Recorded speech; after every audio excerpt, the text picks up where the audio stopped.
अरे वाह माया, तेरी बहू बड़ी सुंदर है। बिल्कुल लाखों में एक बहू चुनकर लाई है तू। वो तो है बहन, आखिरकार मेरा बेटा विनय भी तो किसी से कम नहीं है। लाखों में एक है मेरा बेटा, तो मैं उसके लिए लाखों में एक ही दुल्हन चुनकर लाई हूँ। अरे माँ, अब अपनी बहू की तारीफ ही करती रहोगी या फिर जल्दी से मुंह दिखाई का प्रोग्राम खत्म करके चलने की तैयारी भी करोगी? क्या आपको पता नहीं है, हमें रामलाल काका के यहाँ शादी में गांव जाना है। अरे हाँ, मैं तो भूल ही गई थी।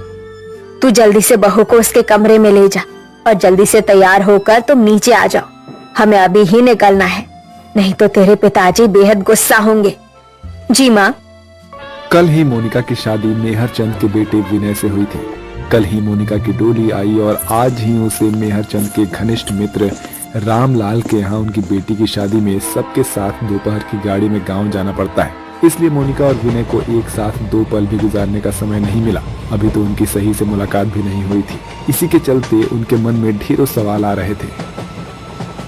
सॉरी मोनिका, मतलब मेरा तुम्हारे साथ समय बिताने का बहुत मन था, पर तुम तो जानती हो ना कि पापा के बहुत खास दोस्त हैं और उनकी बेटी की शादी में पहुंचना बहुत जरूरी है।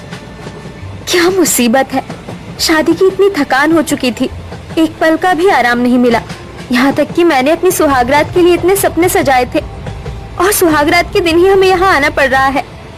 ऐसे ही मोनिका और विनय का नोक-झोंक के साथ ट्रेन में सफर चल रहा था। कुछ घंटे बाद मोनिका और विनय का पूरा परिवार रामलाल के यहाँ गाँव पहुँच जाते।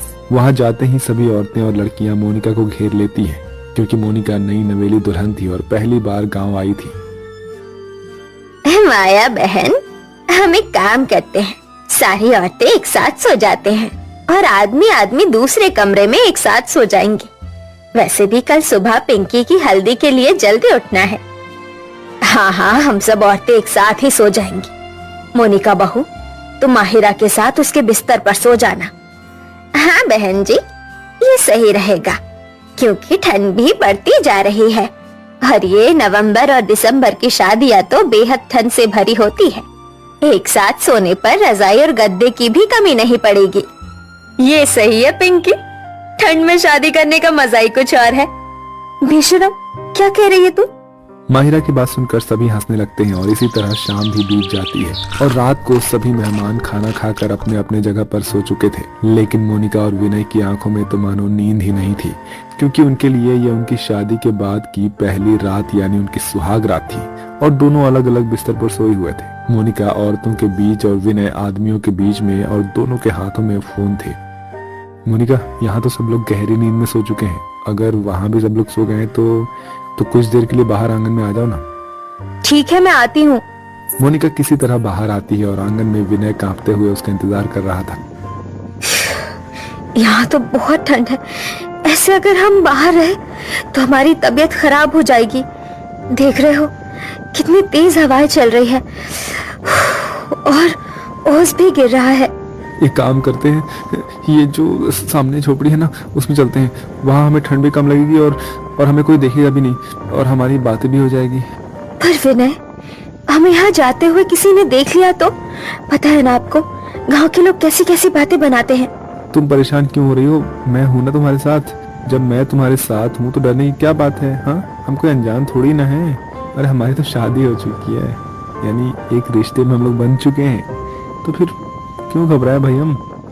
हाँ, आप शायद सही कह रहे हैं।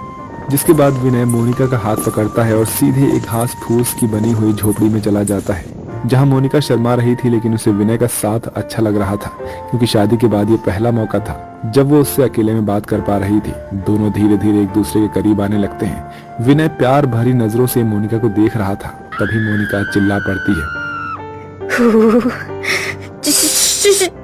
चूहा, चूहा! विनय जी, भगाओ इसे जल्दी से। आपको पता है ना कि मुझे चूहों से बहुत डर लगता है। उन्हें देखते ही मेरे मन में एक घृणा सी जाग उठती है। कितना डरती हो यार, बिल्कुल किसी छोटे से बच्चे की तरह। वैसे मैं तुम्हें बता दूं कि वो चूहा कहीं भाग गया है, तो तुम्हें डरने की कोई जरूरत नहीं है, है ना? वैसे भी मैं हूं ना तुम्हारे साथ यार। वैसे मुझे यहाँ पर बहुत ठंड लग रही है और देखो ना, खिड़की से ठंडी हवा सीधी आ रही है। मेरे तन बदन में तो कपकपी सी छा रही है। कह तो तुम सही रही हो, हवा तो ठंडी आ रही है, लेकिन क्या तुम्हें मेरा साथ अच्छा नहीं लग रहा है? हाँ? बोलो ना मोनिका। विनय जी, अगर आप साथ हो तो ये ठंड मेरा कुछ नहीं बिगाड़ सकती। ये कहते हुए मोनिका बेहद शर्मा जाती है। फिर अचानक से ही खिड़की खुलती है और तेज हवा का झोंका एकदम से मोनिका की तरफ आता है। मोनिका विनय से लिपट जाती है और ये पल बेहद ही खूबसूरत बन जाता है। विनय जी, मुझे अब और भी ज्यादा ठंड लग रही है। मेरे इतने करीब आने के बाद भी तुम्हें ठंड लग रही है? हाँ? पूस की इस रात में विनय और मोनिका बहुत सारी प्यार भरी बातें करते हैं और अपनी सुहाग रात मनाते हैं, और ऐसे ही कब सवेरा हो जाता है उन्हें पता ही नहीं लगता। सुनो, लगता है सब जाग गए। अब हम यहाँ से बाहर कैसे निकलेंगे? एक काम करो, मैं पीछे के रास्ते से जाता हूँ और तुम सामने से चली जाओ। कोई पूछे तो कोई कुछ जवाब मत देना। ये बात सही नहीं है। खुद तो पीछे के रास्ते से चले जाओगे और मुझे फंसा रहे हो। चुपचाप साथ चलो मेरे। हाँ, हमें चलता हूँ।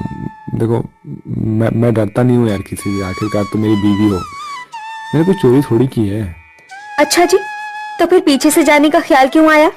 वो बस ऐसे ही आ गया था। चलो अब चलते हैं ना यार। इस समय घबरा तो विनय भी रहा था, लेकिन यहाँ कोई और रास्ता नहीं था, जिसके कारण दोनों हिम्मत करके किसी तरह से बाहर आते हैं। अभी दोनों झोपड़ी के बाहर निकले ही थे कि रामलाल की पत्नी जगवंती और माया वहीं खड़ी होती हैं। बहू, तुम यहाँ क्या कर रही हो? मैं तुम्हें हर जगह ढूंढ रही थी। और विनय, तू यहाँ बहू के साथ क्या कर रहा है? ओ माँ, मैं मोनिका को झोपड़ी दिखाने के लिए लाया था। देखो, वो क्या है ना कि मोनिका पहली बार गांव आई है, तो उसने ना कभी भी ये घास वाली झोपड़ी नहीं देखी है। तो हम लोग ना सुबह टहलने के लिए निकले हैं, तो मैं मोनिका को ना वो झोपड़ी दिखाने की बात कर रहा था। हाँ, तो मैं उसे यहाँ ले आया। हाँ माँ जी, मैंने सच में झोपड़ी नहीं देखी थी कभी। यहाँ से विनय और मोनिका झोपड़ी देखने का बहाना करके अपनी सास से तो बचकर निकल जाते हैं, लेकिन आगे जाकर उन्हें माहिरा और पिंकी खड़े हुए देखकर हंस रही होती है। क्या बात है भाभी, आपके चेहरे की हवाइयाँ क्यों उड़ी हुई है? देखा है आप झोपड़ी? कैसी लगी गांव की झोपड़ी? ठंड तो नहीं लगी आपको झोपड़ी में? नहीं, झोपड़ी तो अच्छी थी। वैसे किस चीज से बनती है ये झोपड़ी? क्या भाभी, हम आपकी खिंचाई कर रही हैं और आप हो कि हमें बातों में भटका रही हो। खैर छोड़ो। अरे भाभी, वैसे अगर आपने झोपड़ी देख ली हो तो आ जाओ, जल्दी से तैयार हो जाओ। आज मेरी हल्दी है और मुझे भी तैयार कर दो। हाँ, क्यों नहीं। जिसके बाद सभी जल्दी से तैयार होकर आती हैं और ऐसे ही हल्दी मेहंदी की रस्में करती हैं। ऐसे ही 2 दिन बीत जाता है और आज पिंकी की शादी भी धूमधाम से हो जाती है, जहां सभी इस शादी को काफी अच्छे से एंजॉय करते हैं। और अगले ही दिन शादी खत्म होने के बाद विनय और उसका परिवार ट्रेन से अपने घर आ था है। और मेरी जान, अभी यहाँ तुम्हें कोई ठंड नहीं लगेगी, है ना? बहुत इंतजार कराया ना मैंने तुम्हें। नहीं, ऐसा तो नहीं था। वैसे आप कुछ भी कहो, इतनी ठंड में उस झोपड़ी वाली सुहागरात के मजे ही कुछ और थे। चारदीवारी से भी ज्यादा एक अलग ही एक्सपीरियंस किया हमने वहाँ। हाँ, ये तो है कि ठंड भरी रात, वो छोटी सी झोपड़ी और हम दोनों, सच में याद करता हूँ ना तो एक अलग सी मिठास दिल में छा जाती है यार। हाँ, सही कहा आपने। ये कहते हुए विनय और मोनिका ठंड में बीती सुहाग रात के मीठे यादगार पल संजो कर अपनी सुहाग रात मनाते हैं और पूस की इस शांत रात को हसीन बनाते हैं।